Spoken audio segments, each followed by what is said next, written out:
Okay guys, as you can see, this is kind of an aftermath deal here, but I just want to give you a tip on removing the front turbo. Sorry I couldn't do a full how-to, but for the most part, this is where you'll probably get hung up.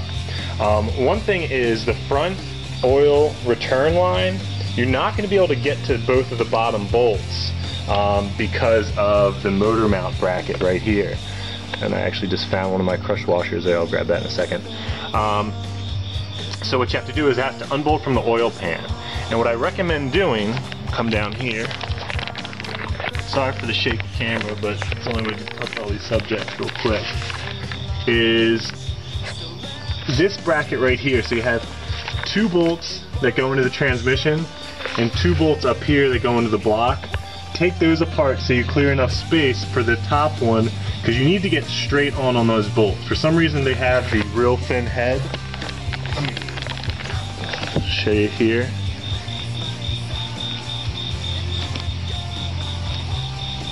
They're this style right here, which has the really thin head on it.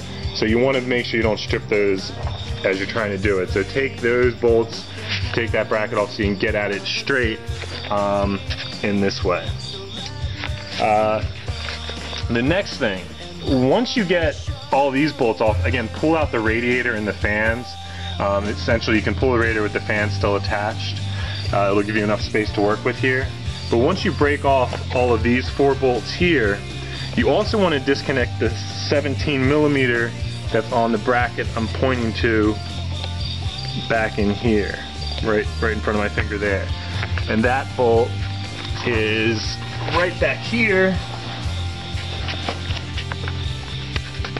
Is looking at it right there, because it's going to want to get sprung up on that. Okay, you have to unbolt that, and then the other thing that's going to get hooked up is this metal O-ring type deal, I guess, that basically joins the turbo and the header here coming off the motor. Essentially, you're not going to be able to pull it straight out. It's going to have to come down a little bit, because this is going to hit. You can see how it sticks up and out. It's going to hit up underneath this flange here. It hooks into that. So this has to go down a little bit, and then you'll be able to pull it out. I was struggling with that for a while because I didn't know.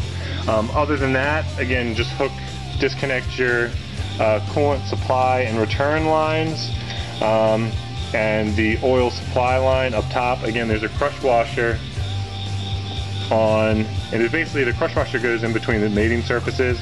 So you see there's one on the bolt there, and then there's one on the other side once it slides through. So again, just a little tip, and I'm doing this because I'm putting 15 Gs on, so hopefully I can get more videos to you guys, but just wanted to give you that quick tip. Good luck.